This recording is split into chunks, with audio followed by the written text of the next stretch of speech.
भाई और बहनों, स्वागत करते हैं आपका टुडे ब्रेकिंग न्यूज की 10 बड़ी खबरों में, जहां आपको बताएंगे बीजेपी विधायक सुरेश तिवारी ने कहा मुस्लिमों से नहीं खरीदनी चाहिए सब्जियां। साथ ही बड़ी खबर आ रही है, लॉकडाउन में फंसा मुस्लिम युवक रमजान में हिंदू परिवार का करा रहे हैं इफ्तारी। बड़ी खबर आ रही है, यूपी में मजदूरों को वापस लाना शुरू किया है। हरियाणा से 82 बसें लाई गई हैं, 2224 लोग वापस आए। और साथ ही बड़ी खबर आ रही है, गृह मंत्रालय ने जारी किया आदेश, शराब की दुकानों को लेकर बड़ा फैसला, आगे जानेंगे विस्तार से। साथ ही बड़ी खबर, लॉकडाउन के बीच यूपी से 214 करोड़ की सब्जियां इंग्लैंड भेजी गई, आगे जानेंगे विस्तार से। बड़ी खबर, अमेरिका में कोरोना वायरस का कहर जारी, पिछले 24 घंटों में 1330 आदमी की मौत। और साथ ही लॉकडाउन में नहीं मिलेगी फ्री ये सेवा, सुप्रीम कोर्ट ने खारिज की है याचिका। आज से लॉकडाउन में ढील, प्लम्बर इलेक्ट्रीशियन को छूट, खुलेगी कुछ दुकानें। दोस्तों, यदि आपने अभी तक चैनल को सब्सक्राइब नहीं किया है तो लाल बटन दबाकर अभी सब्सक्राइब कर ले। चलिए शुरू करते हैं टुडे ब्रेकिंग न्यूज। बड़ी खबर निकल कर आ रही है, आज से लॉकडाउन में ढील, प्लम्बर इलेक्ट्रीशियन को छूट, खुलेगी कुछ दुकानें। दिल्ली सरकार ने किया लॉकडाउन में छूट का ऐलान, आज से खुलेंगी एजुकेशन, बुक स्टोर और पंखे की दुकानें। कोरोना से जूझ रही दिल्ली को लॉकडाउन में राहत मिली है। दिल्ली सरकार ने कोरोना की स्थिति की समीक्षा के बाद पशु चिकित्सकों, प्लम्बर और बिजली कर्मियों पर रोक हटा दी है। दिल्ली आपदा प्रबंधन अधिकारित आदेश में हेल्थ वर्कर्स, लैब टेक्नीशियन और वैज्ञानिकों की अंतर्राज्यीय यात्रा की भी अनुमति दी है। दिल्ली में आज से सभी veterinary hospital, dispensary, clinic, pathology lab और वैक्सीन मेडिसिन की बिक्री और सप्लाई की इजाज़त दे दी गई है। इसके साथ ही सभी मेडिकल स्टाफ, वैज्ञानिक, nurse, paramedical staff, lab technician के अलावा हॉस्पिटल स्टाफ को अंतर्राज्यीय परिवहन की भी यात्रा दी गई है। साथ ही इलेक्ट्रीशियन, प्लम्बर और वाटर प्यूरिफायर के मैकेनिक को भी छूट दी गई है। दिल्ली सरकार ने अपने आदेश में स्टूडेंट के लिए एजुकेशनल बुक स्टोर और इलेक्ट्रिक फैन की दुकान को भी खोलने की इजाज़त दे दी है। गृह मंत्रालय ने अपने आदेश में इन सभी को छूट के दायरे में रखा था, अब इसे दिल्ली सरकार ने लागू कर दिया है। लॉकडाउन में नहीं मिलेगी फ्री ये सेवा, सुप्रीम कोर्ट ने खारिज की है याचिका। आइए जानते हैं कि वो कौन सी सेवाएं हैं। वैश्विक महामारी कोरोना वायरस के रोकथाम के लिए पूरी दुनिया ने अपने अपने देशों में लॉकडाउन किया है और इस लॉकडाउन में भारत भी शामिल है, जहां 24 मार्च से पूरे देश में एक साथ लॉकडाउन लगाया गया है। इस लॉकडाउन के दौरान सरकार की तरफ से गरीबों के लिए मुफ्त अनाज का वितरण भी किया जा रहा है ताकि गरीबों को कोई असुविधा नहीं हो। लेकिन जब लोग लॉकडाउन के दौरान घरों में हैं तो इसके लिए मुफ्त मनोरंजन की भी व्यवस्था की जा रही थी, लेकिन इस मांग को माननीय सुप्रीम कोर्ट ने खारिज कर दिया है। आपको बता दें कि सुप्रीम कोर्ट ने सोमवार को उस याचिका को खारिज कर दिया है जिसमें देश में लॉकडाउन के दौरान मुफ्त में कॉलिंग, इंटरनेट और डीटीएच सेवा देने की मांग की गई थी। याचिका में कहा गया था कि लॉकडाउन के दौरान सूचना और मनोरंजन मिलना जरूरी है, नहीं तो लोगों की मानसिक स्वास्थ्य पर इसका असर पड़ेगा। इस याचिका में कहा गया था कि याचिका यह खारिज कर दी गई है। फोन, वीडियो कॉलिंग और ऑनलाइन वीडियो स्ट्रीमिंग से लोगों को सोशल डिस्टेंसिंग में अपनों की कमी महसूस नहीं होती है। इसके अलावा फोन, वीडियो कॉलिंग और स्ट्रीमिंग में व्यस्त रहने के कारण लोगों में कम तनाव होगा, लेकिन सुप्रीम कोर्ट ने इसे खारिज कर दिया है। दोस्तों, अगली बड़ी खबर निकल कर आ रही है, अमेरिका में कोरोना वायरस का कहर जारी, पिछले 24 घंटे में 1330 लोगों की मौत।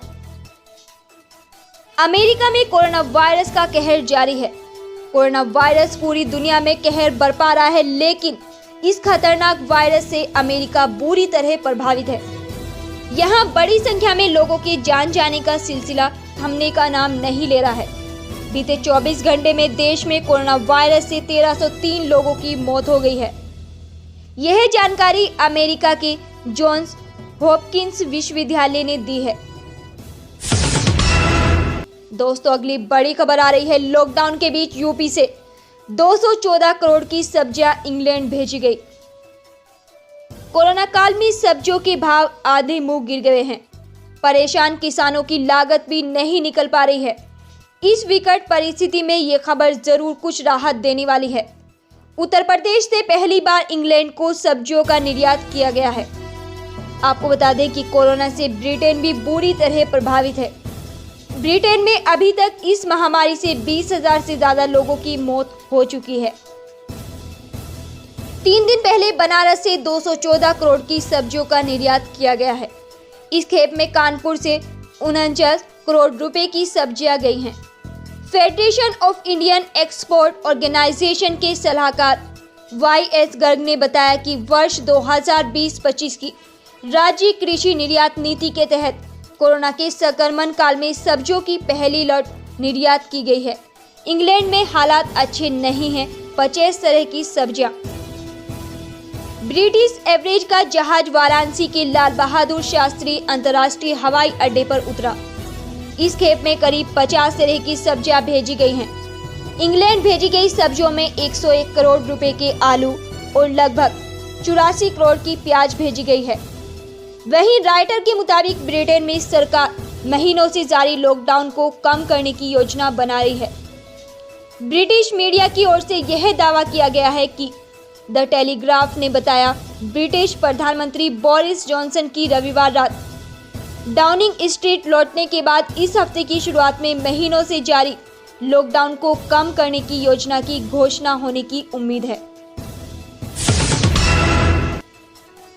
दोस्तों, अगली बड़ी खबर निकल कर आ रही है। लॉकडाउन में फंसा मुस्लिम युवक रमजान में हिंदू परिवार का करा रहे हैं इफ्तियारी।